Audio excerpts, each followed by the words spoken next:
All right. In this module, today's lectures, we are going to talk about ceramic structures, and we'll start with kind of some of the basics of these ceramic structures.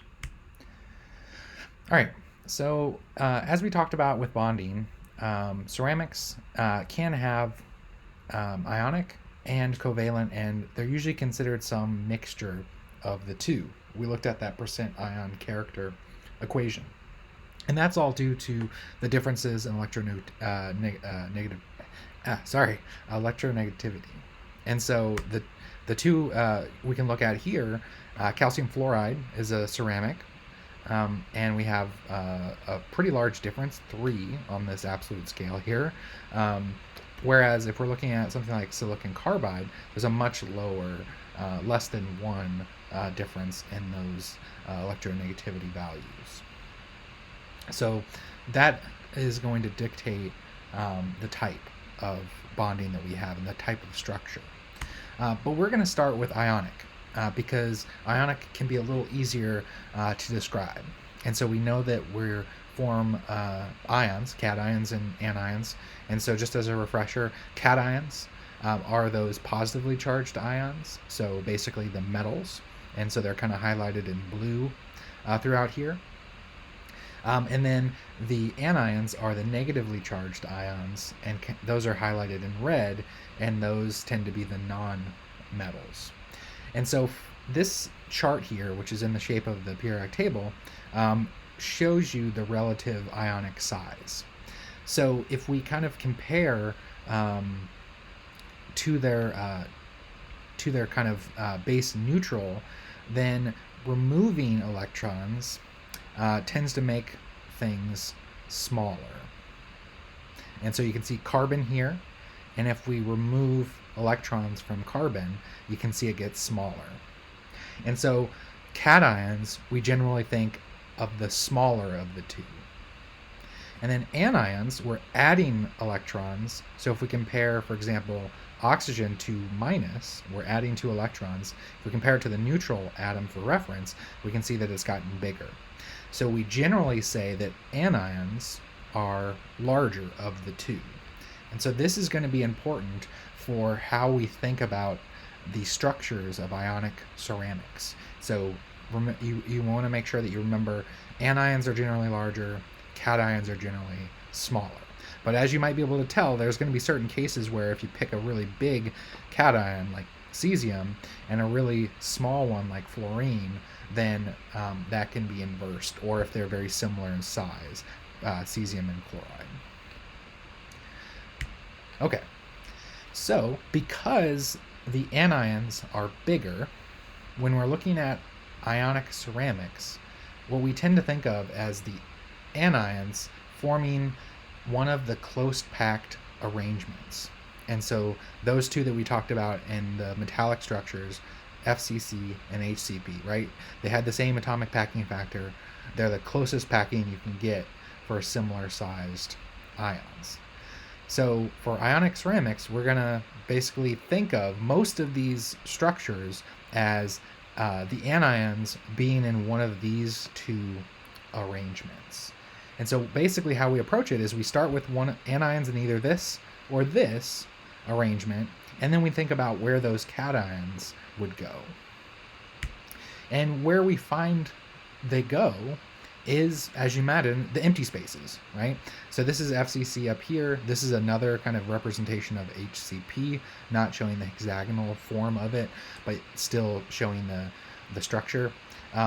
What we find is that these empty spaces in these structures are located in specific places. So located here, for example, or right in the middle of the cube.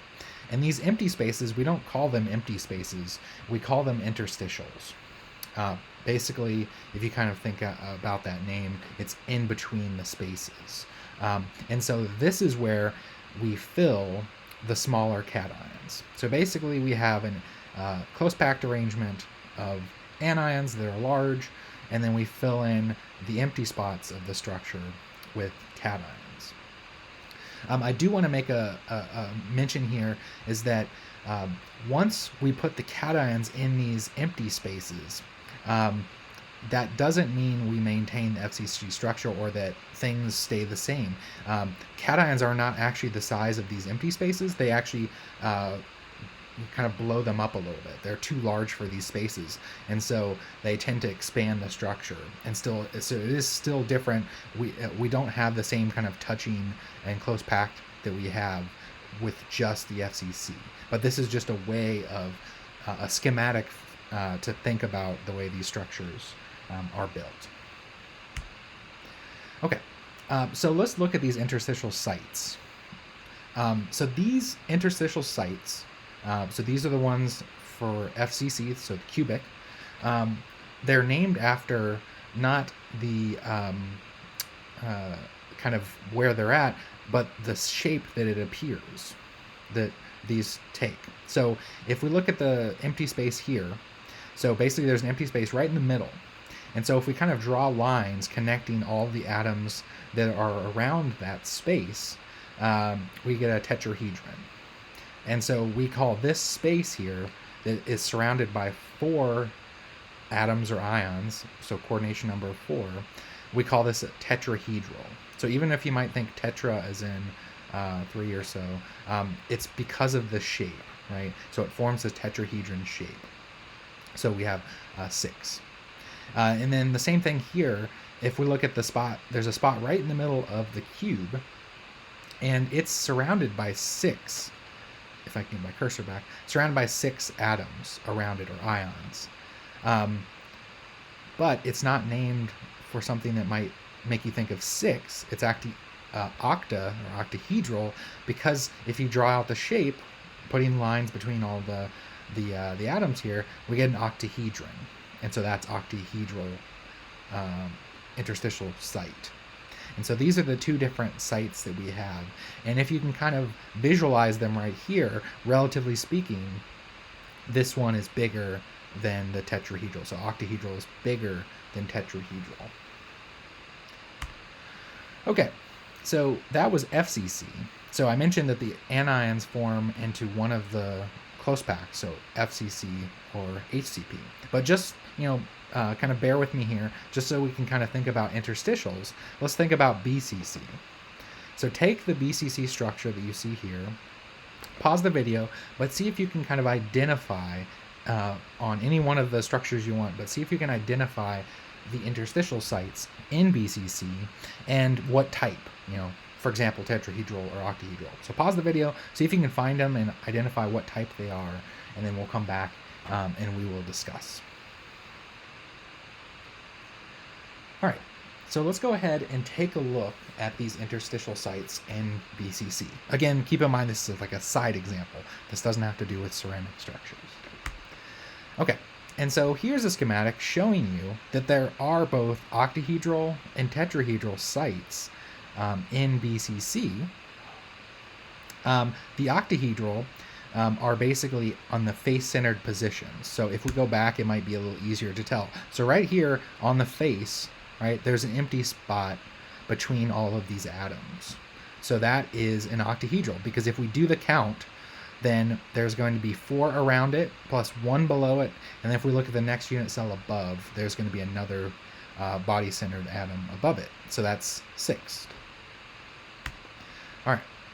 So then there are also tetrahedral sites that we see, and those are, you can see here as the red, so this type. And if we go back, it might be a little easier to see, but basically over here, right, there's also an empty spot between these 2 atoms. And for these sites, again, it would be touching this one, and then the one below, and then one above. So that would be tetrahedral. So that one might be a little harder to see for you. But basically, what we see is that there's actually lots of these sites. So on this diagram here in blue, all of the open circles are octahedral sites. So any one of those positions and you go to, you'll see it's octahedral. And then any one of these on this red diagram for tetrahedral, any one of those open circle sites represents a tetrahedral site. So this is just kind of a side example for BCC, but when we're talking about ionic structures, we'll be looking mainly at FCC and HCP.